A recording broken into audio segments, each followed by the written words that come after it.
Friends, welcome back to Drew Tutorial, and in today's video I'm going to show you an easy trick with a hotkey that you can use to restore files in Google Drive after you delete them. Now I'm going to show you two ways, right? The second one is a trick, and here's the basic way.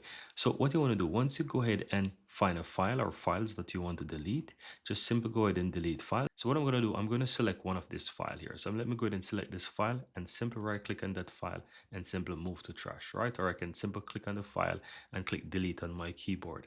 That file will be moved to trash, right? And I can always come back here and I can go ahead and restore that file. If you look from the upper left hand side in this window here, you have the delete forever button and you also have restore.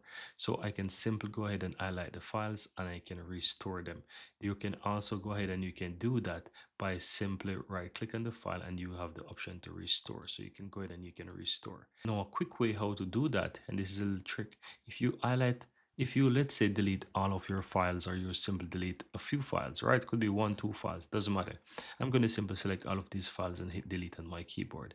A quick way how to get back those files is to simply press Ctrl and Z on your keyboard, Ctrl Z or Ctrl Z, and it's going to quickly restore those files from your trash right back into your location.